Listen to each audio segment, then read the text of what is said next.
The temperature outside hits 120 degrees Fahrenheit, but inside this home in the Australian outback, it's a comfortable 75. No air conditioning, no power bill spike, just solid rock walls keeping the heat at bay.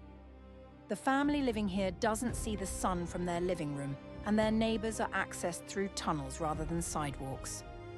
Welcome to Coober Pedy, where more than half the town lives underground, and it's not because they're hiding, it's because it works. Coober Pedy sits in the South Australian desert, and it's one of the hottest, driest places on the continent. The town exists because of opal mining. In 1915, a teenager named Willie Hutchison found opal here, and miners flooded in. The problem was the heat. Summer temperatures regularly exceed 110 degrees, and there's almost no shade.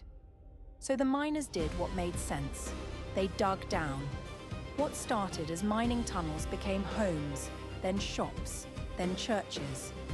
Today, about 1,100 people live in Coober Pedy, and roughly 60% of them live in dugouts. These aren't crude caves. They're full homes carved into sandstone, with bedrooms, kitchens, and even swimming pools. The rock maintains a stable temperature year-round, so residents never need heating or cooling. Some homes sell for hundreds of thousands of dollars. There's an underground hotel, an underground bookstore, and even an underground church with an altar carved from rock. It's not a tourist gimmick, it's just how people live there. In southern Tunisia, the Berber people have lived in underground pit homes for over 1,000 years. The town of Matmata is famous for these structures, which are dug straight down into the soft sandstone. A typical home starts with a large circular pit, sometimes 20 feet deep. Rooms are then carved into the sides of the pit, creating a courtyard in the center open to the sky. Families cook, gather and socialize in that central space, while sleeping and storage rooms remain cool in the surrounding carved chambers. The design is ingenious. In summer, the deep pits provide shade and cooler air. In winter, they trap warmth. These homes have survived for centuries because they work. Some were abandoned in the 20th century when families moved to surface homes, but many are still occupied. You might recognize Matmata. George Lucas filmed parts of Star Wars here. Luke Skywalker's home on Tatooine was a real Matmata dwelling, and the family living there at the time stayed in the house during filming. Today, a few of the homes operate as guest houses, but most remain private residences where multi-generational families continue a tradition older than most countries. Setenil de las Bodegas is a town in southern Spain where houses are built directly into and underneath a massive rock overhang. The Rio Trejo carved a gorge through the rock over thousands of years, and instead of building around it, residents built into it. Some homes have the cliff face as their roof. Others have rock walls on 3 sides. Walking through the town, you see normal streets with white-painted houses, but above them, tons of limestone hang like a frozen wave. The rock doesn't just look dramatic, it's functional. The overhangs provide natural insulation, keeping homes cool in the scorching Andalusian summers and warmer during the winter. About 3,000 people live in Setenil, and many of the rock-integrated homes are in the older parts of town along Cuevas del Sol and Cuevas de la Sombra streets, which translate to caves of the sun and caves of the shade.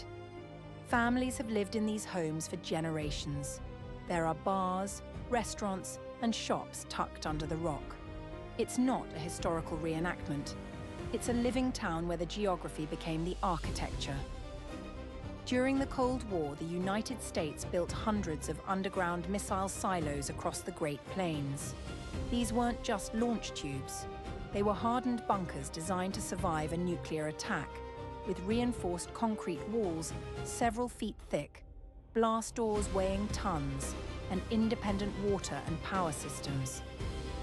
When the silos were decommissioned in the 1990s, some were destroyed.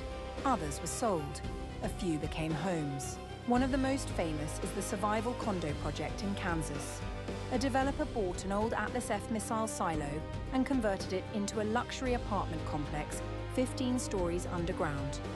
The silo goes down 200 feet and includes a pool, a movie theatre, a gym, a library, and even a small farm with hydroponics and tilapia tanks.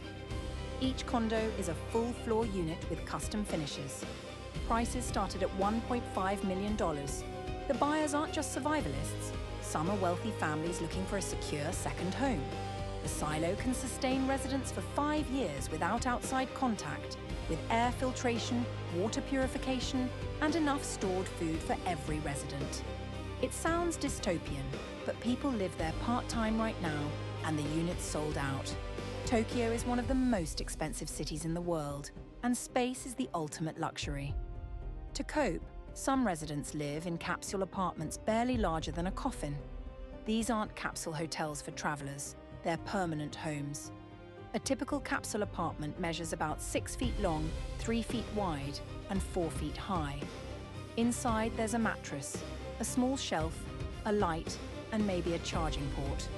That's it. No kitchen, no bathroom, no standing room. Shared facilities are down the hall.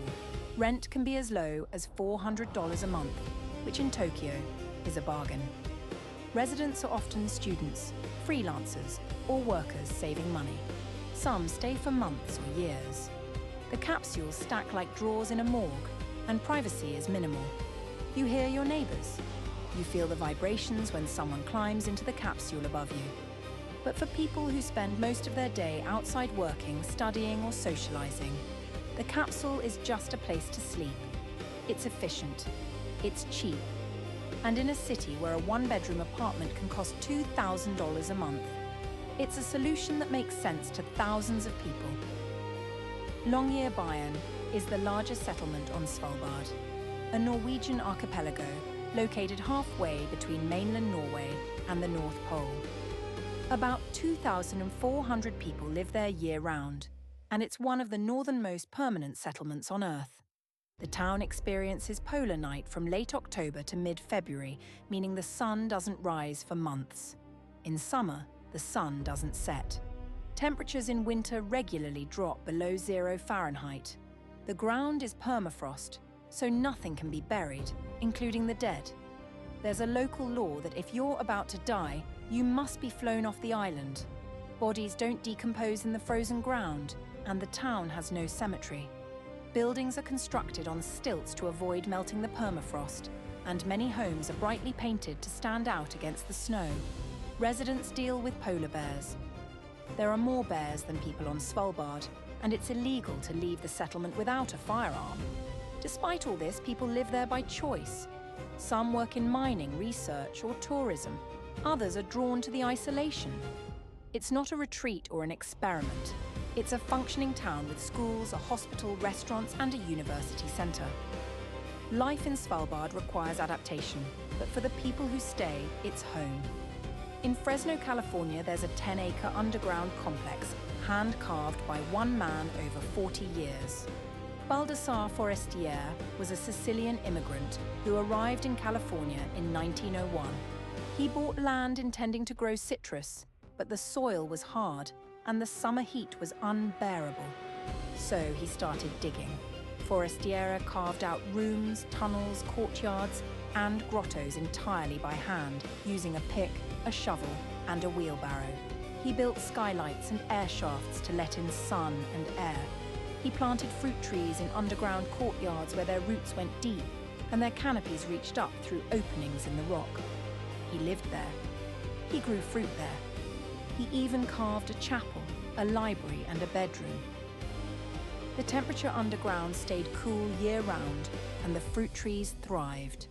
Forestier never married and spent most of his life alone, expanding his subterranean estate. He died in 1946, and his family opened the gardens to the public. Today, people still visit the site, but it's not a museum piece. It's a living reminder of what one man built with nothing but time, stubbornness, and a vision no one else understood. These aren't abandoned ruins or ancient wonders. They're homes where people live right now, raising families, going to work, and dealing with the same daily routines as anyone else.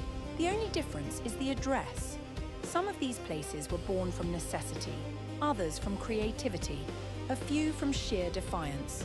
but all of them prove that the idea of home is more flexible than we think. So what's the strangest place you've ever lived? Or the most unusual home you've ever seen? Drop it in the comments.